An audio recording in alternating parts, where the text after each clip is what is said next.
ದಂತ ವಸಡುಗಳ ಸಮಸ್ಯೆಗಳನ್ನು ನಾವು ಅಷ್ಟು ಗಂಭೀರವಾಗಿ ಪರಿಗಣಿಸುವುದು ಕಡಿಮೆಯೇ.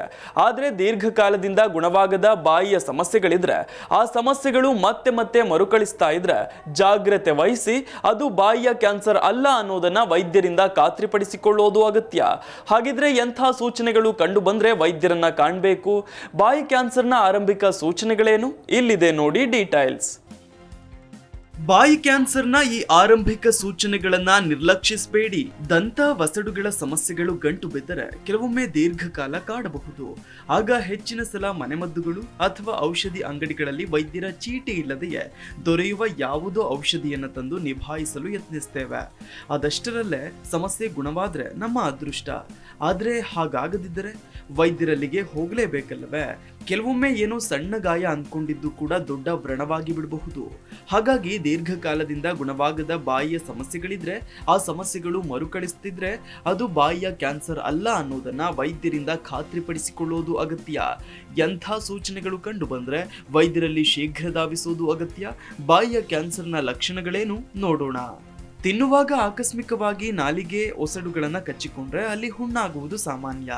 ಅದಲ್ಲದೆಯೂ ಕೆಲವು ಕಾರಣಗಳಿಗೆ ಬಾಯಲ್ಲಿ ಹುಣ್ಣಾಗಬಹುದು.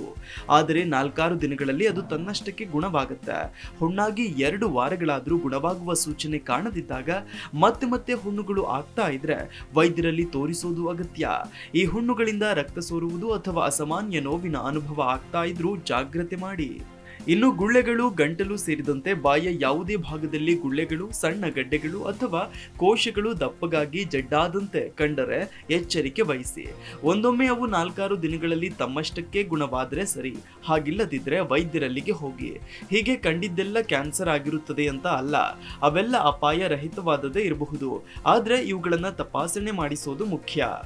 ಇನ್ನು ರಕ್ತಸ್ರಾವ, ಮೇಲ್ನೋಟಕ್ಕೆ ಯಾವುದೇ ಕಾರಣವಿಲ್ಲದೆ ಬಾಯಿಯ ಯಾವುದಾದ್ರೂ ಭಾಗದಲ್ಲಿ ರಕ್ತಸ್ರಾವ ಆಗ್ತಾ ಇದ್ರೆ ಅದನ್ನು ಗಮನಿಸಬೇಕು.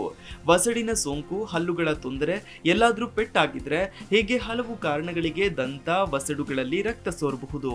ಆದ್ರೆ ಇಂಥ ಯಾವುದೇ ಕಾರಣವೂ ಇಲ್ಲದೆ ಬಾಯಲ್ಲಿ ಆಗಾಗ ರಕ್ತ ಬರ್ತಿದೆಯಂತಾದ್ರೆ ಅದನ್ನ ಕಡೆಗಣಿಸುವಂತಿಲ್ಲ. ವೈದ್ಯರಲ್ಲಿ ಒಮ್ಮೆ ಹೋಗಿ ತೋರಿಸಿಕೊಳ್ಳಿ. ಇನ್ನು ಗಂಟಲು ನೋವು, ಇದಕ್ಕೆ 10 ಕಾರಣಗಳಿರಬಹುದು. ಆದರೆ ವಾರಗಟ್ಟಲೆ ಕಾಡಿಸುವ ಗಂಟಲು ನೋವು, ನುಂಗಲು ಕಷ್ಟವಾಗುವುದು, ಮತ್ತೆ ಮತ್ತೆ ಬರುವ ಗಂಟಲು ನೋವು, ಗಂಟಲಲ್ಲಿ ಹಿಡಿದಂಥ ಒತ್ತಿದಂಥ ಅನುಭವ ಇತ್ಯಾದಿಗಳು ಹೆಚ್ಚಿನ ಗಮನವನ್ನ ಬೇಡ್ತವೆ. ಗಂಟಲು ಮತ್ತು ಅನ್ನನಾಳವನ್ನ ತಪಾಸಣೆ ಮಾಡಿಸುವುದು ಇಂಥ ಸೂಚನೆಗಳಿದ್ದರೆ ಅವಶ್ಯಕ. ಕೊಂಚ ನೆಗಡಿಯಾದ್ರೂ ಕೂಡ ಧ್ವನಿ ಬದಲಾದ ಅನುಭವ ಬರುತ್ತೆ. ನೆಗಡಿಯೆಲ್ಲ ಕಳೆದು ಕೆಮ್ಮು ಕಡಿಮೆಯಾಗಿ ಕಫವು ಹೋದ ಮೇಲೂ ಕೂಡ ಧ್ವನಿ ಮಾಮೂಲಿಯಾಗೋದು ಕ್ರಮ. ಆದ್ರೆ ಇಂಥ ಯಾವುದೇ ಕಾರಣ ಇಲ್ಲದೆ ಧ್ವನಿಯಲ್ಲಿ ಬದಲಾವಣೆ ಕಂಡರೆ, 4-6 ದಿನಗಳಲ್ಲಿ ಧ್ವನಿ ಮಾಮೂಲಿ ಸ್ಥಿತಿಗೆ ಮರಳದಿದ್ದರೆ ಉದಾಸೀನ ಮಾಡಬೇಡಿ. ಧ್ವನಿ ಬದಲಾವಣೆಯ ಜೊತೆಗೆ ಕೆಮ್ಮು, ಗಂಟಲು ಬಿಗಿದ ಅನುಭವವೂ ಇದ್ದರೆ ನೇರ ವೈದ್ಯರಲ್ಲಿಗೆ ಹೋಗಿ. ಈ ಎಲ್ಲ ಸೂಚನೆಗಳ ಹಿನ್ನೆಲೆಯಲ್ಲಿ ಕಾಲಕಾಲಕ್ಕೆ ದಂತ ವೈದ್ಯರಲ್ಲಿ ಹೋಗಿ ಹಲ್ಲುಗಳನ್ನು ಸ್ವಚ್ಛ ಮಾಡಿಸಿಕೊಳ್ಳುವುದು, ಹುಳುಕು ಹಲ್ಲುಗಳಿದ್ದರೆ ಚಿಕಿತ್ಸೆ ಪಡೆಯುವುದು, ವಸಡಿನ ತೊಂದರೆಗಳಿದ್ದರೆ ನಿವಾರಿಸಿಕೊಳ್ಳುವುದು ಮುಖ್ಯವಾಗುತ್ತೆ. ಆರಂಭಿಕ ಸೂಚನೆಗಳನ್ನು ಗುರುತಿಸಲು ಇಂಥ ಮಾಹಿತಿಗಳನ್ನು ತಿಳಿದುಕೊಳ್ಳುವುದು ಅಗತ್ಯ. ಕ್ಯಾನ್ಸರ್ನಂಥ ಗಂಭೀರ ತೊಂದರೆಗಳನ್ನು ಆರಂಭದಲ್ಲೇ ಪತ್ತೆ ಮಾಡಿದ್ರೆ ಚಿಕಿತ್ಸೆ ಫಲಪ್ರದವಾಗುವ ಸಾಧ್ಯತೆಗಳು ಹೆಚ್ಚು. ಹಾಗಿಲ್ಲದಿದ್ದರೆ ಜೀವಕ್ಕೂ ಎರವಾಗಬಹುದು. Desk bureau, Zee Kannada news. Zee Kannada news ಈಗ ನಿಮ್ಮ ಮನೆಯಲ್ಲೇ ನೋಡಿ. ಎಲ್ಲ ಕೇಬಲ್ಗಳಲ್ಲಿ ಈಗ ಲಭ್ಯ.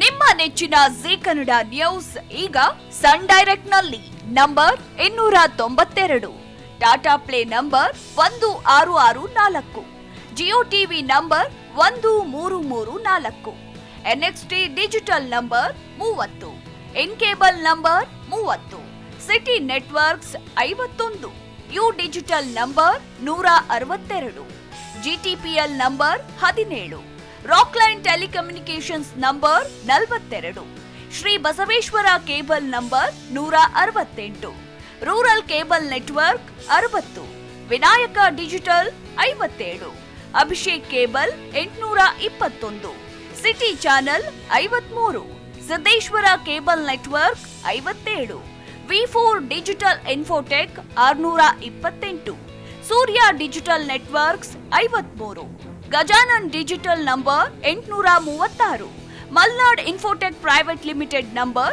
56, metro cast number 830, victory digital number 167ರಲ್ಲಿ ನೋಡಿ ಆನಂದಿಸಿ.